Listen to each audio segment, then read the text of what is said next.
Tutorial kolaboratif learning kecemasan dan kehilangan pada bayi dan toddler.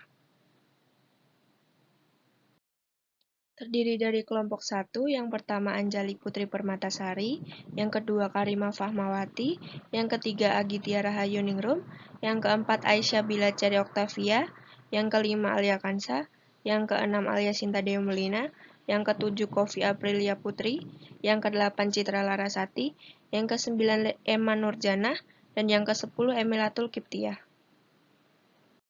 Hasil diskusi kelompok kami yaitu yang pertama ada definisi kecemasan dan kehilangan pada bayi dan toddler, yang kedua faktor presitipasi dan predisposisi pada bayi dan toddler, yang ketiga rentang respon kehilangan dan kecemasan pada bayi dan toddler, yang keempat tahapan kehilangan bayi dan toddler, yang kelima durasi kehilangan pada bayi dan toddler, yang keenam tata laksana kecemasan dan terapi relaksasi pada bayi dan toddler, yang ketujuh proses berduka dan respon cemas pada bayi dan toddler, yang kedelapan pengkajian ekspektasi dan ritual kematian pada bayi dan toddler.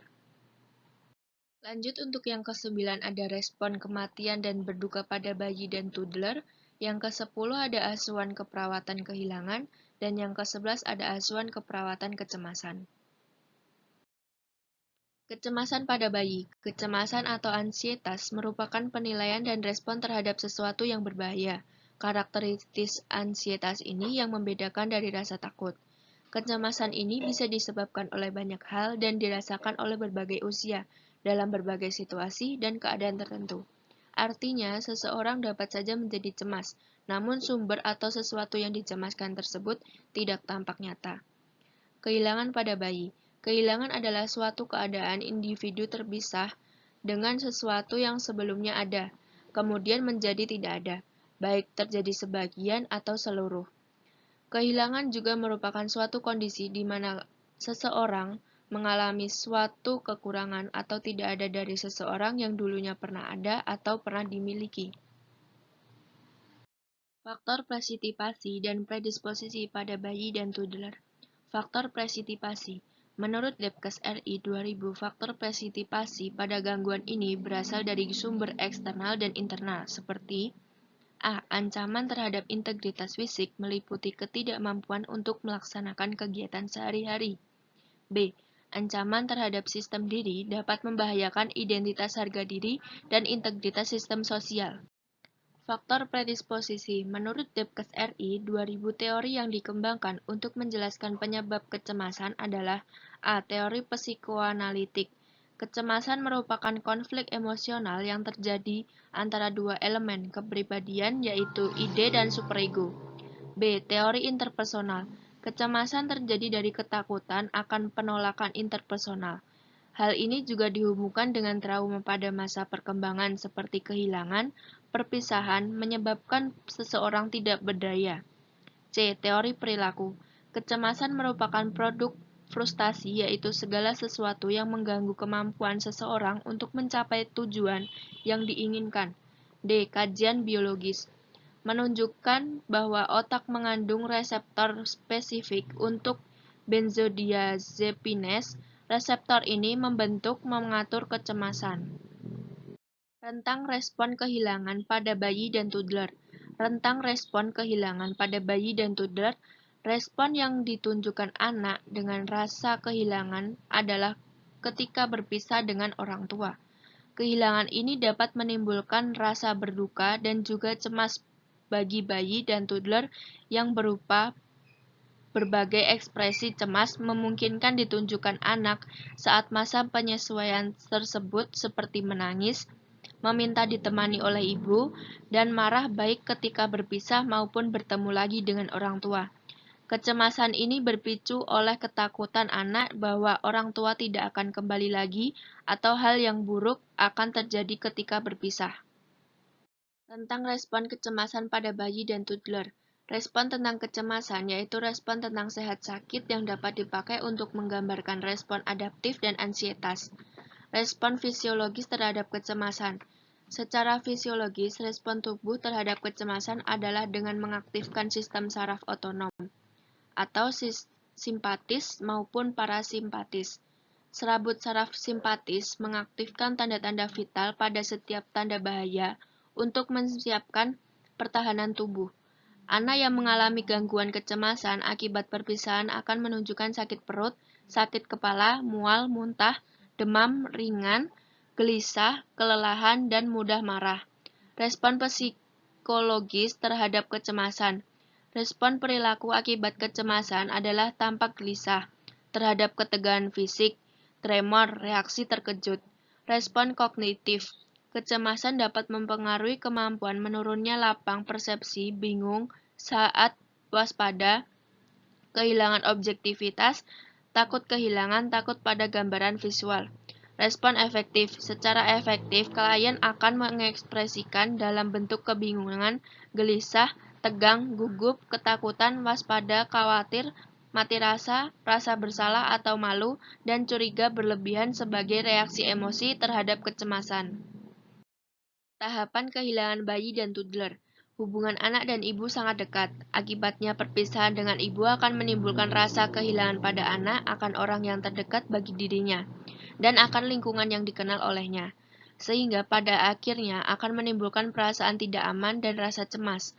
Anak yang mengalami respon kecemasan akibat kehilangan sosok terdekat ditandai dengan syok, kemudian menangis dengan kencang dan ingin bertemu dengan ibunya. Durasi kehilangan pada bayi dan toddler. Pada anak usia dini, kecemasan yang umum terjadi adalah ketika berpisah dengan figur lekat. Kelekatan dimulai ketika seorang bayi memiliki ikatan emosional yang kuat dengan ibu. Menurut Freud, bayi memiliki kelekatan dengan payudara ibu sebagai sumber kenikmatan oral, dan selanjutnya menjadi lekat dengan sosok ibu itu sendiri. Ibu merupakan figur penting bagi bayi sebagai sumber yang memenuhi kebutuhan-kebutuhan dasarnya seperti kebutuhan oral, kasih sayang, dan kontak komfort. Dengan demikian, dapat dikatakan bahwa kontak komfort atau kenyamanan akibat sentuhan merupakan salah satu faktor bayi atau anak lekat dengan ibunya. Aktivitas bersentuh dapat menimbulkan reaksi bagi tubuh, yaitu terlepas hormon endorfin yang menghasilkan perasaan senang. Tata laksana kecemasan pada bayi dan toddler. Tata laksana kecemasan pada bayi dan toddler dapat dilakukan dengan 1. Menenangkan dengan sentuhan maupun dengan pelukan. 2. Dengan melakukan terapi bermain. Terapi bermain adalah usaha mengubah tingkah laku bermasalah dengan menempatkan anak dalam situasi bermain. Bermain merupakan cerminan kemampuan fisik, intelektual, emosional, dan sosial. Bermain merupakan media yang baik untuk belajar karena bermain anak-anak akan berkata-kata atau berkomunikasi, belajar menyesuaikan diri dengan lingkungan, melakukan apa yang dapat dilakukannya, dan mengenai waktu, jarak, serta suara. Ketiga, melakukan terapi perilaku, misalnya reward dan punishment. Keempat, pemberian suasana yang nyaman dan aman terhadap anak. Terapi relaksasi pada bayi dan toddler.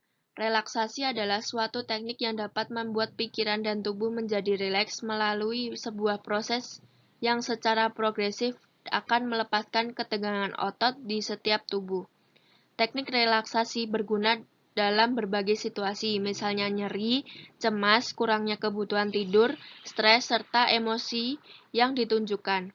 Relaksasi memiliki reaksi tubuh terhadap respon fight atau flight, penurunan respirasi, nadi, dan jumlah metabolik, tekanan darah, dan energi yang digunakan. Terapi relaksasi yang dapat dilakukan pada bayi dan toddler adalah terapi musik, terapi pijat, dan juga terapi bermain.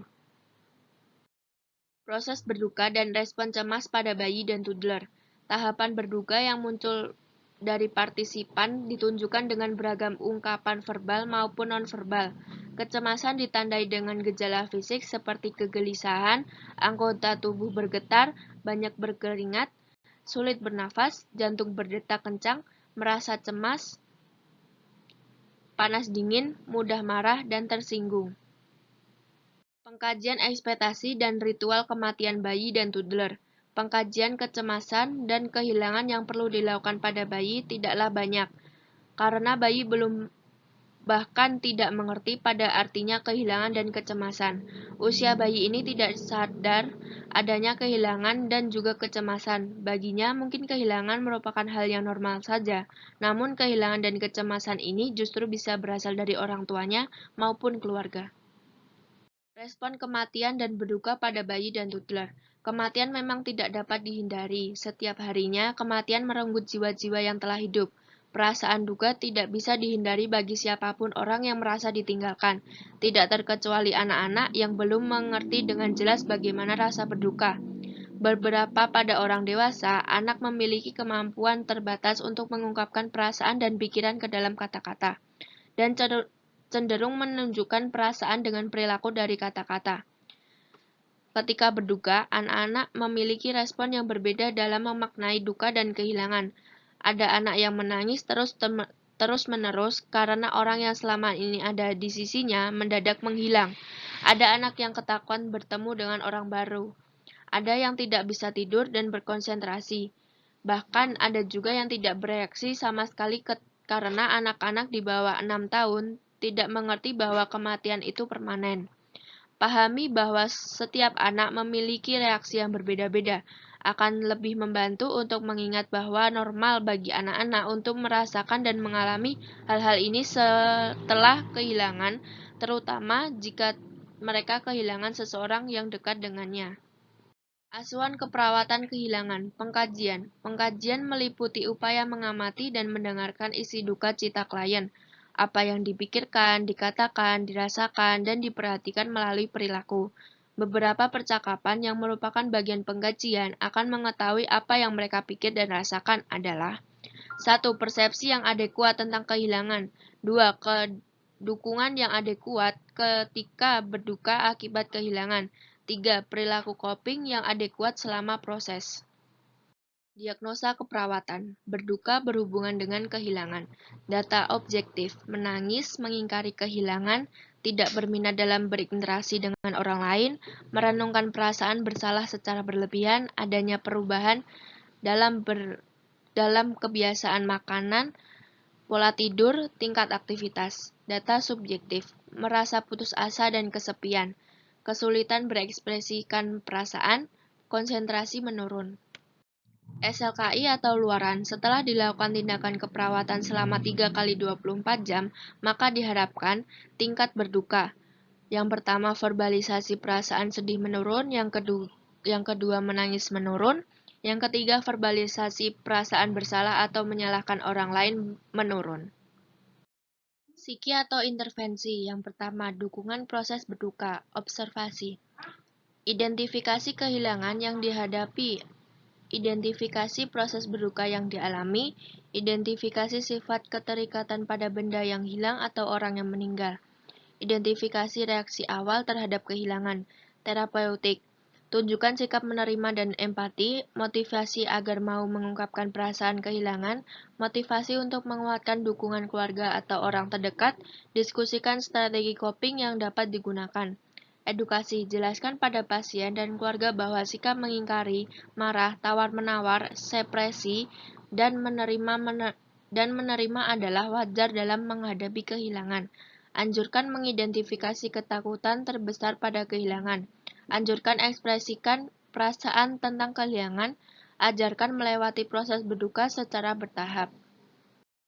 Yang kedua, dukungan emosional, observasi, identifikasi fungsi amarah, frustasi, dan amuk bagi pasien. Identifikasi hal yang telah memicu emosi, terapeutik, fasilitasi mengungkapkan perasaan cemas, marah, atau sedih. Buat pernyataan suportif atau empati selama fase berduka. Lakukan sentuhan untuk memberikan dukungan, misalnya merangkul, menepuk-nepuk. Tetap bersama pasien dan pastikan keamanan selama ansietas jika perlu. Kurangi tuntunan berpikir saat sakit atau lelah. Edukasi, jelaskan konsekuensi tidak menghadapi rasa bersalah atau malu. Anjurkan mengungkapkan perasaan yang dialami, misalkan ansietas, marah, sedih. Anjurkan mengungkapkan pengalaman emosional sebelum dan pola respon yang biasa digunakan. Ajarkan penggunaan mekanisme pertahanan yang tepat. Kolaborasi, rujuk untuk konseling jika perlu. Asuhan keperawatan kecemasan. Pengkajian keperawatan yang dapat dilakukan yaitu evaluasi perubahan tingkah laku dan fisiologi atau evaluate behavior and psychological change. Melibatkan orang tua atau secure parents involvement. Tentukan penyebab dan dokumentasikan. Take cause of pain into account. Lakukan tindakan dan evaluasi hasilnya atau take action and evaluate result. Diagnosa keperawatan, ansietas, SLKI atau luaran. Setelah dilakukan tindakan keperawatan selama 1x24 jam, diharapkan tingkat ansietas menurun dengan kriteria hasil. 1. Tingkat ansietas, perilaku gelisah. 5. Frekuensi pernapasan 4, frekuensi nadi 4, konsentrasi 4, pola tidur 5, kontak mata 4, pola berkemih 4. Psiki atau intervensi. A. Reduksi ansietas. Observasi. Identifikasi saat tingkat ansietas berubah. Misalkan kondisi waktu stresor. Identifikasi kemampuan mengambil keputusan. Monitor tanda ansietas. Verbal atau nonverbal. Terapeutik. Ciptakan suasana terapeutik untuk menumbuhkan kepercayaan. Temani pasien untuk mengurangi kecemasan jika memungkinkan. Pahami situasi yang membuat ansietas. Dengarkan dengan penuh perhatian. Gunakan pendekatan yang tenang dan meyakinkan. Motivasi mengidentifikasi situasi yang memicu kecemasan. Diskusikan perencanaan realistik tentang peristiwa yang akan datang. Edukasi. Jelaskan prosedur termasuk sensasi yang mungkin dialami. Informasikan secara faktual mengenai diagnosis, pengobatan, dan prognosis. Anjurkan keluarga untuk tetap bersama pasien jika perlu. Anjurkan melakukan kegiatan yang tidak kompetitif sesuai kebutuhan. Anjurkan mengungkapkan perasaan dan persepsi. Latih kegiatan pengalihan untuk mengurangi ketegangan. Latih penggunaan mekanisme pertahanan diri yang tepat. Latih teknik relaksasi. Kolaborasi. Kolaborasi pemberian obat anti-ansietas jika perlu. B. Terapi relaksasi. Observasi. Identifikasi penurunan tingkat energi, ketidakmampuan berkonsentrasi, atau gejala lain yang mengganggu kemampuan kognitif. Identifikasi teknik relaksasi yang pernah efektif digunakan.